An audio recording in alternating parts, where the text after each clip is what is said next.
And now, it's time for DJ Rocky's Secret Files.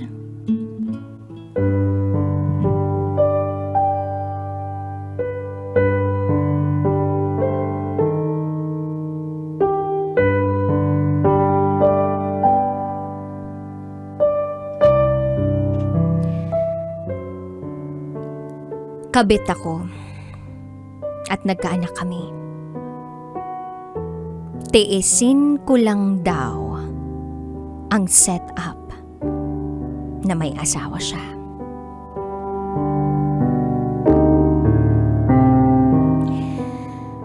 Hello, DJ Rocky. Itago mo ako sa pangalang Len. At ito, ang aking secret file. Meron akong asawa. At itago natin siya sa pangalang Ron. Siya ang una kong boyfriend. Nabuntis niya ako nung nag-aaral pa lang ako. Hanggang sa nagpasya ang mga magulang namin na magsama kami. Ipagsama kami for 10 years. And bilang mag-asawa, syempre, nagbunga ang samahan namin. 3 ang naging anak namin. Kaya lang, sa tuwing manganganak ako, wala ang asawa ko sa tabi ko. Palaging ang mga magulang niya ang nakakasama ko. Kaya, sa paglipas ng panahon, ay talagang puro hinanakit ang nasa puso ko. Ilang beses kong nahuli ang asawa ko na merong iba. More than 3 times. Laging may mitsa ng paghihiwalay. Pero pinipilit pa rin naming ayusin para sa mga anak namin. Hanggang sa isang araw, nasangkot siya sa isang krimen. Sinubukan niyang magtago ng halos 2 taon. Hanggang sa hindi na niya nakayanan. Nag-decide siya na sumuko na lang para matapos na ang krimen na kinasangkutan niya. At sa pagkakataong yun, nilakawakan ko ang pag-iisip ko. Inunawa ko, inintindi ko, at sinuportahan ko siya hanggang sa hindi ko na kinaya. Halos malubog ako sa utang. Masustentuhan lang siya. At para lang maibigay ang pangangailangan ng mga anak namin. So nag-decide ako na makipag-iwalay na lang. Dahil hindi na ako masaya. At oo, aaminin ko. Meron akong nakilalang lalaki. Itago natin siya sa pangalang Johnny. Sa kanya ko nakita lahat ng pagkukulang ng dati kong asawa. Isa rin siyang pamilyadong tao. May 2 anak. Hiwalay sa asawa. Unti-unti naming kinilala ang isa't isa. Halos araw-araw, nagbe-video call kami. Lumalabas kami ng palihim nang hindi alam ng mga pamilya namin. Hanggang sa ayun, nag-decide na lang ako na tumira, magsama, kasama ang mga anak ko, sa poder ng mga magulang ko. At sa hindi inaasahang pagkakataon, nalaman namin na may sakit ang nanay ko. Cancer. So, kinakailangan na lagi akong nasa tabi niya. Check up, chemo, pagbabantay sa ospital. Kung ano ang kailangan, ako ang nag-aasikaso. At dahil doon, mas nakilala nila yung pinili kong lalaki. Ayaw nila. Pero pinagtatanggol ko ang karelasyon ko. Kasi hindi pa naman nila kilala ito ng lubusan. Walang araw na hindi kami nagtatalo ng nanay ko. At doon ko nalaman na hindi pala nila ako tunay na anak. Napaisip ako. Kaya pala ganun ang trato nila sa akin. Baka kasi malaki na yung investment nila sa akin. Kaya ayaw nilang mawala ako sa poder nila. O baka kailangan nila ako dahil walang mag-aalaga at mag-aasikaso. O baka naman mahal talaga nila ako. Pero naisip ko, sila pa rin ang nagpalaki sa akin. At mahal ko pa rin sila kahit anong mangyari. So nangako ako sa mga magulang ko na mag-i-stay ako. Pero kahit na napag-usapan na namin ang mga bagay na yun, araw-araw pa rin kaming nagtatalo ng nanay ko. And then few months later, nalaman ko nabuntis ako. Hindi ko muna pinaalam sa mga magulang ko. Tinago ko muna. Kasi nga, merong pagbabadya na itatakwil na nila ako. Pero walang lihim ang hindi nabubunyag.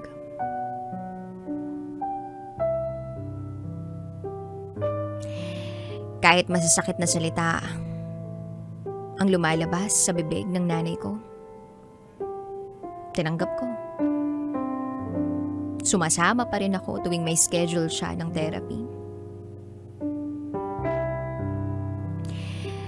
At dumating yung araw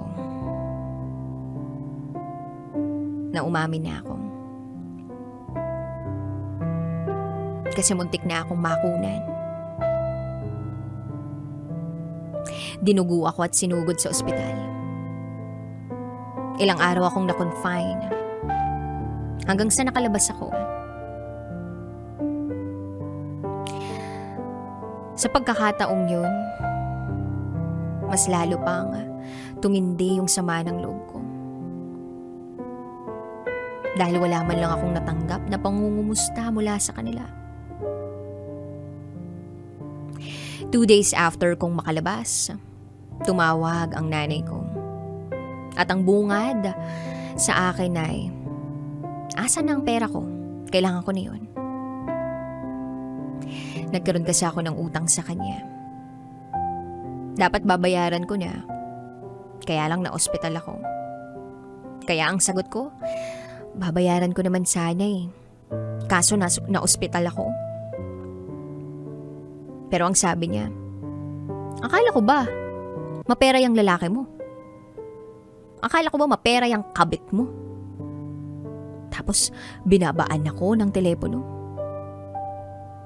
Ang sama ng loob ko kasi wala man lang ni isa sa pamilya ko ang nangumusta. Mas inisip pa nila yung pera. Ako, yung nag-alaga sa nanay ko. Pero ako, hindi man lang nila ako naisip.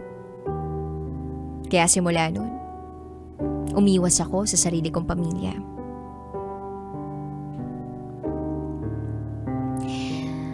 Lumipas pa ang panahon. Nagchat-chat. yung dating asawa ng kinakasama ko. Natitrigger ako. Ano kaya ang gustong mangyari nitong dati niyang asawa? Birthday no nung panganay na anak ng kinakasama ko. Nagkita pala sila. As nalaman ko na umamin yung babae na mahal pa rin niya yung kinakasama ko. Na-realize nito na hindi raw nito kayang mawala ang taong to sa buhay niya. So, etong kinakasama ko, parang nagbalik loob. Sobrang sakit sa akin. Kasi para bang hindi niya ako kayang ipaglaban.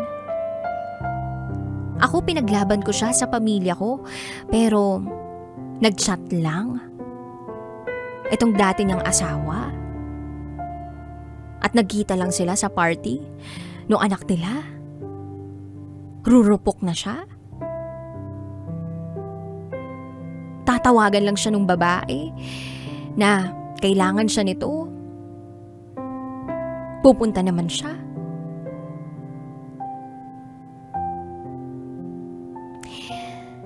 Sabi ko, kailangan mong mamili sa amin.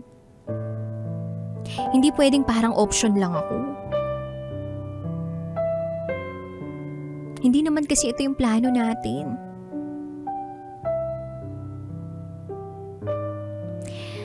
At aaminin ko, DJ Rocky, mas minahal ko na siya simula nung malaman kong buntis ako. Pilit ko siyang iniintindi. I love you, video call, text,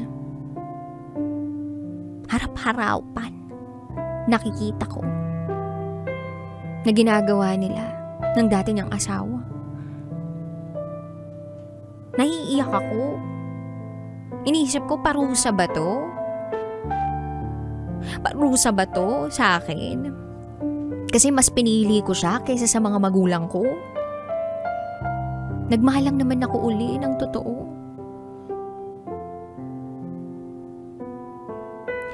Sabi ko sa kinakasama ko, magpaparaya na lang ako. Pero ang sabi niya sa akin, hindi ko kaya. Huwag daw kaming maghiwalay. Sabi ko, ayoko ng ganitong setup. Ayoko makasira ng pamilya na sinisimulan niyong buuin uli. Kami na lang ng magiging anak natin. Aalis na kami dito.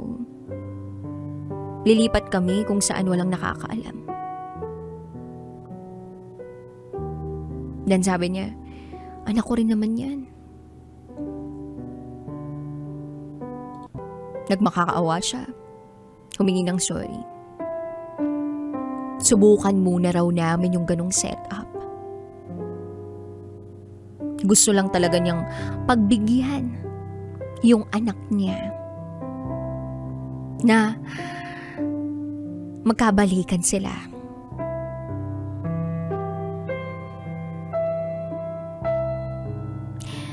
Well, ako naman, si tanga. Mahal eh. Titiisin ko hanggang sa kaya ko pa. DJ Rocky, hindi ko alam kung hanggang saan ko kaya at hanggang kailan ko kakayanin to. Kabit ako. May anak kami. Titiisin ko na lang ba to? Sana bigyan niyo po ako ng advice. Hanggang dito na lang po muna. Muli, ako si Len. At ito ang aking secret vow.